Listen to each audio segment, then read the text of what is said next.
사랑하는 그대여, 사랑하는 그대여, 우리 요한복음 2장. 지난번 제가 어디에서 마쳤는가 하면 요한복음 2장 8절까지 했습니다. 그죠? 9절부터 하도록 하겠습니다. 9절. 연회장은 물로 된 포도주를 맛보고도 어디서 났는지 알지 못하되 물 떠온 하인들은 알더라. 연회장이 신랑을 불러 And the master of the banquet tested the water that had been turned into wine. He did not realize where it had come from, though the servants who had drawn the water knew. Then he called the bridegroom aside. 10절. 말하되 사람마다 먼저 좋은 포도주를 내고 취한 후에 낮은 것을 내거늘 그대는 지금까지 좋은 포도주를 두었도다 하니라. And said everyone brings out the choice wine first, and then the cheaper wine after the guests have had too much to drink. But you have saved the best till now. 연회장의 지금 이제 상황이 어떤 상황인고 하니 지난번 걸 조금 우리가 리핏 하자면 연회장에 지금 포도주가 떨어졌으니까 아주 당황할 수밖에 없는 상황이죠. 그러나 이 상황에서 예수님께서 이 상황을 잘 모면할 수 있도록 물을 포도주로 만들어 주셨죠. 그런데 이 과정에서 물을 항아리에다가 넣은 사람들이 누구냐? 하인들입니다. 그죠? 그들은 순종한 것이죠. 그리고 그 물을 가지고 연회장으로 또 날른 사람들이 누구냐? 또 하인들입니다. 그들은 알고 있었죠. 예수님께서 명령하신 대로 했더니 정말로 물이 포도주가 되어서 그 포도주가 된 물을 지금 연회장으로 날르고 있었던 사람들은 하인들이었습니다. 그래서 성경 말씀은 뭐라고 하는가 하니 물 떠온 하인들은 알더라 라고 했습니다. 물을 떠온 하인들은 알더라. 그러니까 하나님이 하신 일들을 누가 아느냐? 순종한 사람들이 알게 되는 거겠죠. 그죠? 하나님께서 뭐 해라 했을 때 순종에도 과정이 있는 것 같습니다. 순종. 하나님의 말씀을 순종하는데 과정은 이들에게 처음에는 믿음이 필요했었던 것이죠. 물을 떠오라 그랬으니까 물을 가지고 항아리에다가 물을 부을 때 여러 가지 생각이 오고 가지 않았을까요? 왜 물을 갖다가 부라 그러지? 아니 물을 부어서 이게 정말로 뭐 포도주나 될 수가 있을 것인가? 그런 생각 했을 것 같습니다. 그냥 아무 생각 없이 물을 붓지는 않았겠죠. 물 떠오라 그랬을 때 물 떠러 갈 때도 생각이 좀 있었을 것 같습니다. 물을 왜 떠러 가야 되는 거야? 물이 뭐 이때 어떻게 물이 도움이 될 수 있다고 그러는 거야. 하지만 그래도 일반 상식 같지도 않았고 그 다음에 뭐 어떻게 감히 상상되지 않은 일이었지만 일단 그들이 했던 것은 예수님께서 하라는 것을 했던 것은 사실입니다. 순종했던 것이죠. 그들의 순종으로 말미암아서 어떤 일이 생겼는가. 또 만약에 순종하라고 물 떠오라 그랬을 때 모든 하인들이 싫습니다. 나는 가기 싫어요. 이렇게 말했더라면 예수님께서 순종을 통하여서 미러클, 기적 같은 일을 예수님께서 퍼폼 하시기 전에 순종이 아무도 순종 안 했더라면 주님께서 보여줄 수 있었던 이 표적은 일어나지 않을 수도 있었다. 그런 상상도 되기도 되겠죠. 그러니까 우리가 순종을 하는 사람이 하나님의 뜻을 이루기까지 순종을 하는 배역 맡은 사람들은 꼭 있어야 하는데 내가 그 배역을 맡으면 얼마나 좋을까 그런 생각이 있었으면 좋겠습니다. 예수님이 하라는 거 했을 때 순종의 과정도 있는데 그 순종의 열매가 무엇인가 하니 주위 사람들의 기쁨이겠죠. 다른 사람들의 덕을 세우는 거. 그러니까 순종의 열매라 말한다면 열매 자체는 뭐냐면 보기에 보암직스럽고 그죠? 볼 때 우와 탐스럽다 먹고 싶다. 열매는 아름답잖아요. 그리고 열매를 따서 먹게 되면 그 사람은 배가 부르기도 하고 맛있다 그러면서 즐거울 수 있고 그러니까 내가 맺는 열매는 남들을 위한 것이다 하는 생각을 하면 좋을 것 같습니다. 그러니까 내가 순종을 하게 되면 그 열매로 말미암아서 다른 사람들이 이익을 본다 내지는 그 사람들에게 도움이 된다, 격려가 된다, 힘이 된다, 기쁨이 된다 라고 생각하면 우리들의 순종은 꼭 나만을 위한 것이 아니라 남들을 위한 순종을 해야 되는구나 라고 생각하면 좋은 삶의 적용이 되겠습니다. 이래서 물 떠온 하인들은 아는데 이때 이제 연회장이 신랑을 불러서 말하는 거죠.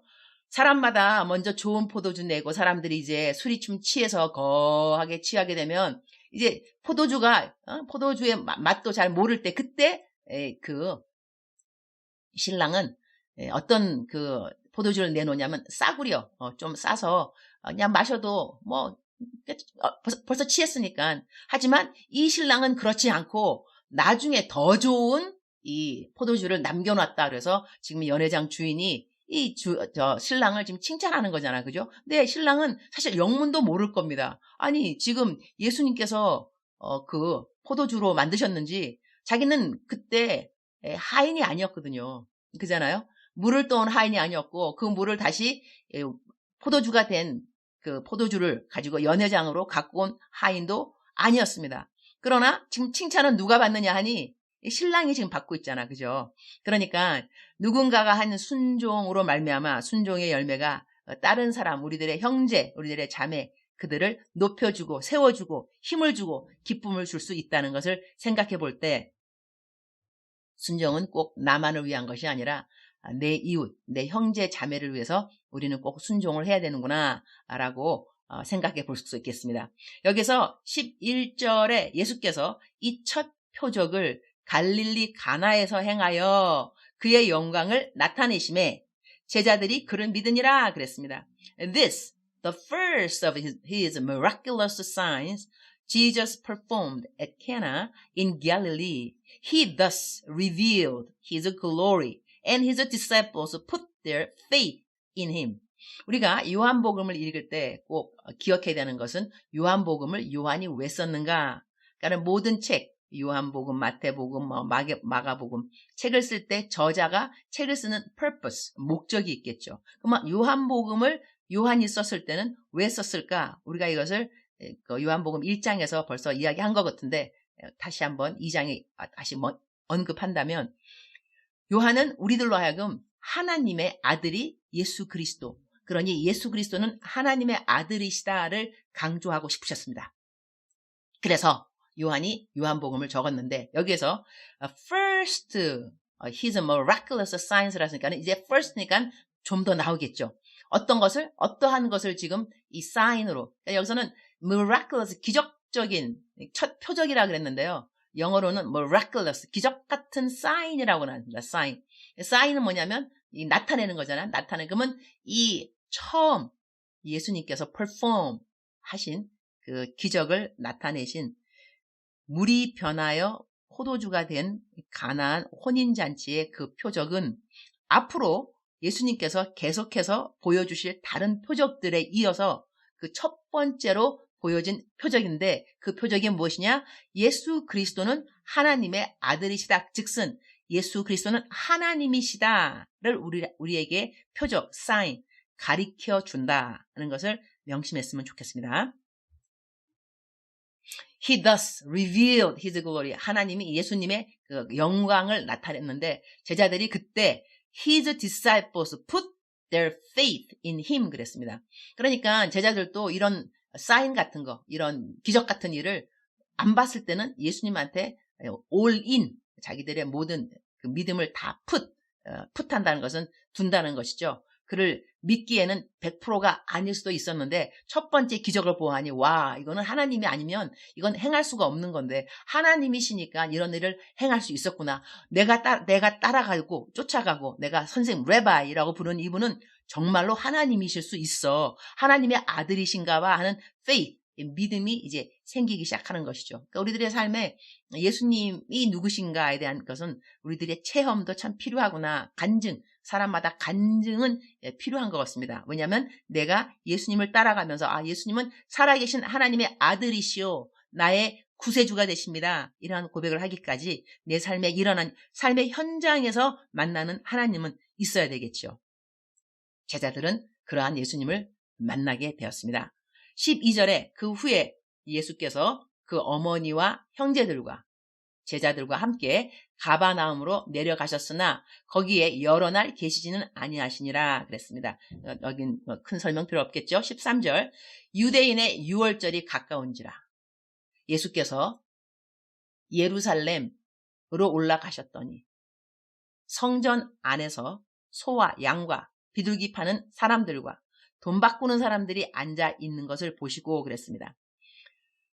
In the temple court, he found men selling cattle, sheep, and doves, and others sitting at tables exchanging money. 이들이 왜 성전 안에서 소와 양과 비둘기 팔고 그리고 돈을 바꾸고 있었을까? 성전 안에서 이래도 되는 것인가? 이들이 소와 양과 비둘기 파는 것이 무엇이 잘못되었길래 15절에 보게 되면 화를 내시는 예수님을 우리는 만나게 됩니다. 노끈으로 채찍을 만드사 양이나 소를 다 성전에서 내쫓으시고 돈 바꾸는 사람들의 돈을 쏟으시며 상을 엎으시고 화가 나셨죠. So he made a whip out of cords and drove all from the temple area, both sheep and cattle. He scattered the coins of the money changers and overturned their tables. 화가 몹시 난 모습을 우리는 쉽게 상상할 수 있을 것 같습니다. 왜냐하면 테이블 뒤집어 엎은 거잖아, 그죠? 상을 뒤집어 엎고 그 다음에 노끈으로 채찍 만들어갖고 양, 소 다 쫓아버리고 그러면서 또 화가 나신 모습으로 또 말씀하실 때 이렇게 말씀하셨어요. 16절에 비둘기 파는 사람들에게 이르시되 이것을 여기서 가져가라. 내 아버지의 집으로 장사하는 집을 만들지 말라 하시니 To those who sold doves he said, Get this out of here. How dare you turn my father's house into a market. 우리 이것을 어떻게 풀이하면 좋을까요? 예수님이 왜 이러셨을까에 대한 그 이유를 생각하면 좋을 것 같습니다. 어머, 예수님도 그렇고 화를 내시네. 어떻게 저런 말을 다 하셔? 뭐 내지는 어머, 어떻게 채찍으로 막 양이나 소를 막 쫓아내고 뭐라고? 상을 뒤집어 엎어? 예수님이 그러시면 돼. 예수님이 또 그랬으니까 뭐 나도 그럴 수 있는 거네. 그러면서 내가 화를 낼 때 사람들한테 예수님도 그랬대. 예수님도 상을 막 뒤집어 엎고 그랬으니까 뭐 내가 뭐 예수님 따라 살아가는데 나도 좀 상 좀 뒤집어 엎을 수 있지. 이렇게 말하면 된다, 안 된다, 안 된다. 그죠? 예수님께서 그렇게 하신 이유가 있으시죠. 아버지 집, 내 아버지의 집. 예수님께서 거룩하게 여기신 하나님 아버지의 집 성전에서 지금 이들이 하고 있는 일은 뭐냐면 이 양이나 소를 팔고 있는 일이거든요. 이러한 그 이야기도 있다 그래요. 그러니까는 사람들이 먼 거리에서 성전까지 제사를 지내러 오잖아, 그죠? 제사를 지내러 올 때 뭐 번제물로 드리든지 화목제물로 드리든지 이 자기가 제사를 지내는 여러 가지 그 이름, 제사를 지내는 목적에 따라서 갖고 오는 동물들도 다르겠죠. 소를 갖고 온다거나 양을 갖고 온다거나 어떤 사람은 너무 돈이 없다 그러면은 레위기에 보게 되면 비둘기를 갖고 올 수도 있고 하나님께서 각자의 사정에 맞게끔 재물을 갖고 올 때도 배려하시는 주님을 우리가 알 수 있는데요. 우리가 먼 길에서 내가 성전까지 동물을 갖고 올 때 동물이 오다가 다칠 수도 있고 흠이 없는 동물을 갖고 나왔는데 오다가 보니까 뭐 넘어져서 흠이 생겼고 이럴 때 그러면 성전에 왔는데 제사장이 이건 안 된다. 제물로 합당하지 않다. 왜냐하면 흠이 있다. 이렇게 되면은 얼마나 난감하겠어요. 그죠? 그러니까 하는 사람들은 아예 돈을 갖고 와서 성전 바로 앞에서 그 다음에 사람들이 팔고 있는 흠이 없는 이 제물용으로 팔고 있는 이런 것을 살 수 있겠죠. 그러니까 이것을 파는 사람들은 또 이것 때문에 이익을 남기는 장사를 하게 되는 그런 상황이고 그 다음에 또 듣자 하니 이 말이 얼마만큼 확실한지는 모르겠지만 제사장들이 돈을 좀 받고 싶으면 이 장사하는 사람들한테 rebate, negotiation, 딜링을 하는 거죠. 내가 사람들이 동물 갖고 올 때 점검할 때 흠이 없어도 흠이 있다고 말한다. 그래야지 흠이 있으니 흠이 없는 것을 다시 사갖고 와라. 그러면 그 사람은 성전 안에서 장사하고 있는 사람들한테 돈을 주고 그 다음에 번제물, 제사로 지낼 동물을 사게 되겠죠. 그러면 그렇게 사게 되면 이렇게 흠이 없는 것도 있다고 말했던 제사장은 그 장사하는 그 사람하고 딜링을 해갖고 얼마만큼 커미션을 먹게 된다는 것이죠. 참 나쁜 거야, 그죠?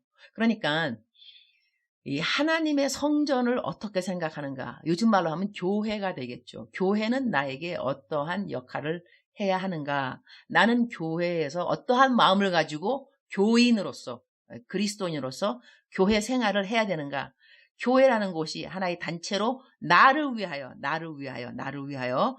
내가 도움을 얻어야 되는데 물론 영적인 도움은 당연히 얻어야 되지만 예수님께서 화를 내셨을 때 How dare you turn my father's house into a market. 장사하는 집이라 그랬는데 장사하는 집. 장사를 해서 이 사람들이 이 교회를 이용했다는 것이죠. 교회를 이용해서 돈을 벌었다. 근데 하나님 예수님께서 그것을 굉장히 못마땅하게 여기셨고 화를 내셨습니다. 우리가 교회를 어떻게 생각하는가? 교회는 나를 위해 존재해야 되는가? 아니면 내가 교회를 위해 존재해야 되는가? 왜 우리 가운데 그런 사람도 있잖아. 그죠? 교회를 다녀야 내가 비즈니스를 할 수가 있고, 교회를 가서 사람들을 만나면 인맥, 커넥션을 가질 수가 있고, 하여튼 교회라는 곳이 내가 벌 수 있는 돈, 내지는 나의 나의 명예, selfishly, 나 자신을 위해서 교회가 존재하는 것처럼 교회를 이용하는 사람들이 있다는 것이죠. 그것을 하나님께서는 너무너무 싫어하셨습니다. 하나님이 싫어하시니까 예수님도 당연히 싫어하시겠죠. 그러니까 예수님은 이 노끈으로 채찍을 만들어서 양이나 소를 다 성전에서 내쫓으시고 돈 바꾸는 사람들의 돈도 쏟으시고 상을 엎으시고 그러면서 내 아버지의 집으로 장사하는 집을 만들지 말라 이랬으니 우리는 이러한 성경 말씀을 대하면서 내가 교회를 다니면서 어떠한 태도, 어떠한 자세가 하나님께서 기뻐하는 자세요, 태도인가를 점검해 볼 필요가 있다고 하겠습니다. 교회는 우리가 교회 딱 그러면은 예수님께서 만민이 기도하는 집이라 성전은 만민이 기도하는 곳이라 했던 것을 기억해 볼 때 교회에 가서 우리가 기도하기 좋은 그런 그러니까는 공간, 내가 기도하고 싶어지는 곳인가, 기도하고 싶어지는 곳인가, 하나님을 사랑하고 싶어지는 곳인가, 아니면 교회 가서 딴 생각하게 만드는 것이 교회인가. 그래서 내가 교회를 다닐 때 올바른 태도를 점검할 수 있는 그런 성경 구절이라고 하겠습니다.